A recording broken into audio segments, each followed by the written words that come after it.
here, Warren Central. Here we go, Mark, 4.6. David Bell, the dribble, gets off the shot at the buzzer. That's one. 3, 2, 1, Tate with the steal, and that will do it. The Warren Central Warriors, perfect season, 32-0. Take down the Carmel Greyhounds, never fold. More than anything else, I just shared with him my commitment, my personal commitment, because I wanted a championship program, and we introduced Criss Beyers as our head boys basketball coach in the late spring of 2015.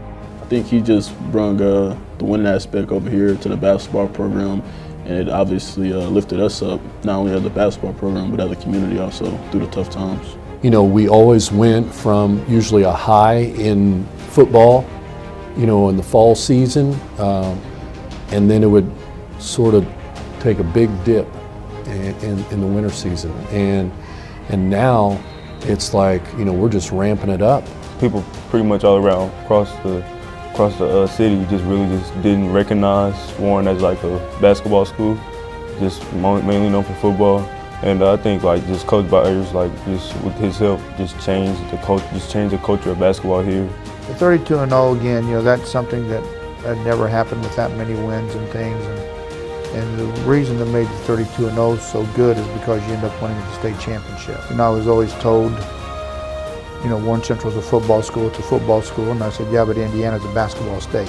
You know, if it wasn't for my wife, Debbie, I wouldn't be here. You know, she said, let's do this. She said, let's, you know, I'm willing to give up what I have here. And the kids were out of the house at the time and going to college. And so we came up here, and because she said, we will do this, is the reason why I'm up here. I had the backing from you guys on some of the things that I wanted to try to do with the dress codes and the discipline and things like that. Not that it wasn't here before, but just maybe a little different. Basketball is just a tool in which we prepare you for everyday life. Athletics is. And I think the kids have bought into that. We always talk about, you know, everyone has the will to win, but not everyone has the will to prepare to win. Stay down, stay low so you don't travel. You keep that left foot down, Jamison. Good passes, let's go. Talk. 2 hands, Jesse. Amen, Christmas. Let's go, do it again. Oh, no, do that again. Free throws, 2 to a goal. I can start with the elevator. Well, hold on, we're gonna run first. How many of you guys shot? Huh? 10, what'd you hit? How many? How many? I am. How many? How many, EJ? How many? How many, Isaiah?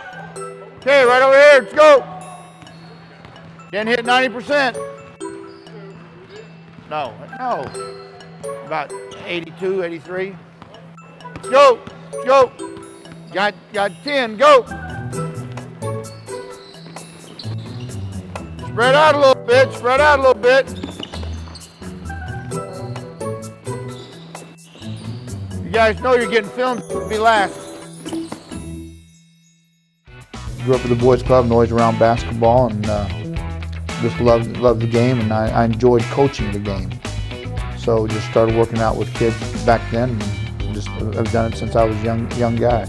I grew up at the boys club, so I was at the boys club basically every day. I got my first job and first experience coaching at a school through Coach Bill Springer.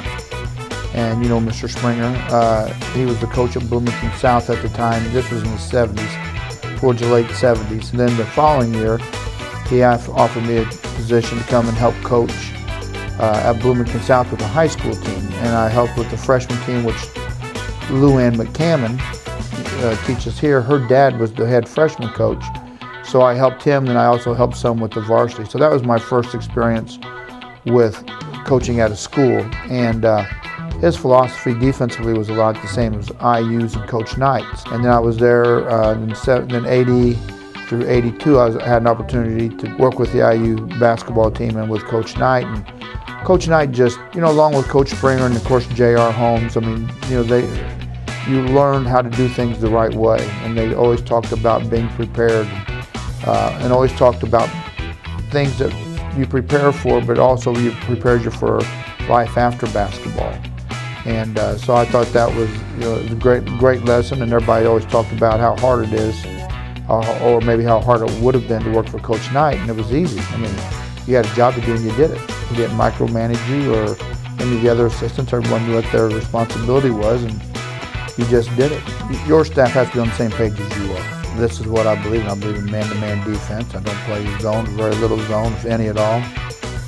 I want to play 84 feet with the athleticism that we have. I believe in full court denial and this and that, and I basically run a motion offense with some sets.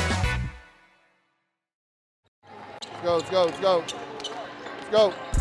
Gotta get up there, Jesse. Get that, Jamison. Good pass, Stay in. Back up. David, take it out. Spread. Isaiah, come up this way. I mean, those are good shots, but you got a whole lot of room in between you. Roll back, David, there he is. Good, be patient, get it going. Reverse it. No, that's not reversing it. Jiminy Criss. We don't get lost in how they play. Understand what I'm talking about? We don't get lost in how they play. We still play the way we play. Both ends of the floor. Good, Malik. And for Isaiah real quick. Be back door, White. You got 2 fouls. I don't want you to get third. Offensively, we're getting scores. Great job. You see that open lane diving in there. Good passing. Great job. Come up, Wheeler. There he is. Malik, you got the top. Let's go. Gotta come off that hard. Dang, go on it. Everyone but us talked about the streak. And I'd have sports writers say, no, really, off the record, Criss. How much you guys really talk about it? And I said, off the record, same as on the record, we don't talk about it. And we didn't. Last year, we never talked about 32-0, and you were in there. We just didn't. If we would have played a little bit better that second half, who knows what would have happened in that LC game, we'd be at 50. We'd be going for 52 tonight, I think it is, something like that. We were up 11 points. We're up 13. They scored the last basket of the half, so we made us up 11 going into halftime. And we talked about coming out the first 4 or 5 minutes at halftime, coming out and playing our best basketball to let them know that we're in control, and we're going to just go ahead and take control of the game. First 4 or 5 minutes, we got to take control. 1, 2, 3. Someone said something about, well, your streak's ended, and what do you think now? Is that going to hurt you? And I said, we played 16 minutes of bad basketball. With Criss, loyalty is everything. And he's going to be loyal to his players. He expects them to come to work every day, be professionals, work hard.